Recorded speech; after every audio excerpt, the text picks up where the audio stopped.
Mm. Donc, je disais, Mm. j'ai trouvé un marché de niche avec un produit que je vends déjà, c'est dans les soins bucco-dentaires. Mm. Et je suis tombé sur une vidéo de quelqu'un qui disait vendre sous une marque a plus de valeur que vendre juste un produit comme ça.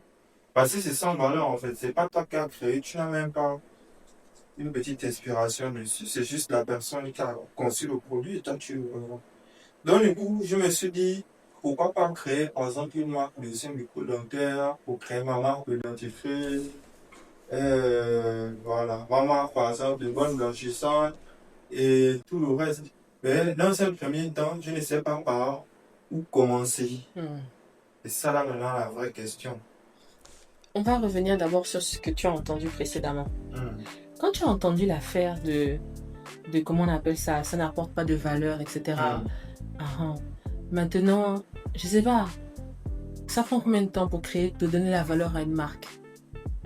La valeur, elle m'apprend quand même du temps. D'accord. Parce que pour certains, ça fait 100 ans, quoi. Je veux dire, juste, il y a d'autres qui ont fait 100 ans, il y a d'autres qui ont fait 50, 10 ans. Et puis, c'est à coup de pub et compagnie, de communication à outrance. Tu as les moyens, là? On va les vendre, hein. D'accord. On va on va parler vrai. Non, non, pour le moment, non. On est d'accord. Ah, ok. Donc, du coup, pour que ta marque ait de la valeur, ça va te prendre des ressources. C'est justement ça, les ressources dont on parlait tantôt.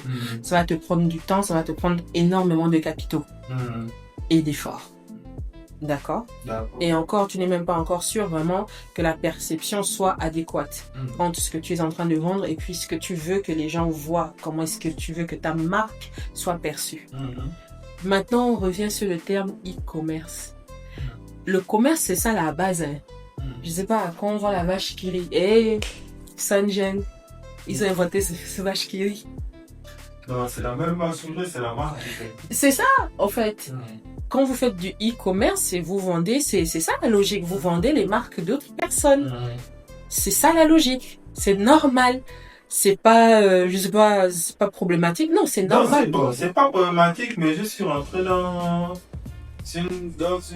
un système de pensée où j'ai envie de créer maintenant quelque chose qui reste même après moi. Regarde la plupart des marques, même les marques qu'on vend.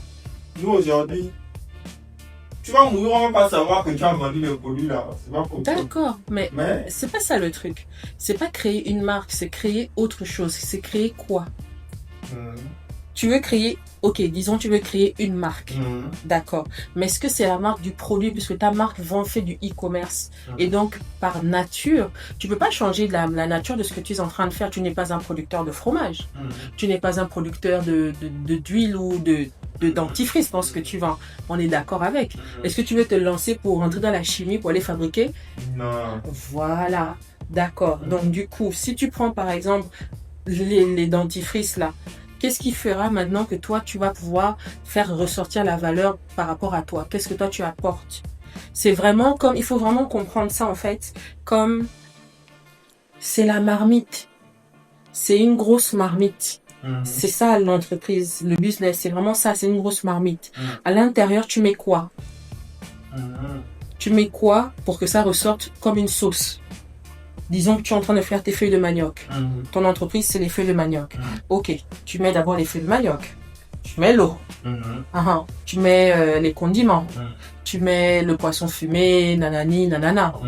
Et compagnie. Tout ce que tu mets selon les versions de feuilles de manioc. Maintenant, à la fin, tu manges ta sauce. Les feuilles de manioc, même si on a utilisé les mêmes ingrédients, les feuilles de manioc de tel, de par exemple Jessica, ne sont pas les mêmes feuilles de manioc que Kimia. Il y a des ingrédients qui vont différencier, mais il va y avoir aussi le temps de cuisson, la manière dont c'est servi, etc. Ça là, c'est ça là l'entreprise.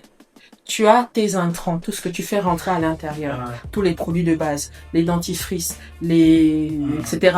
Dans lesquels. Quels sont les ingrédients que tu mets? Comment est-ce que tu les délivres? Comment est-ce que tu accueilles? Comment est-ce que tu réceptionnes la commande? Quel est ton flow? Quand la personne vient, quel est le message que tu lui donnes? quels sont les éléments que tu fais ressortir?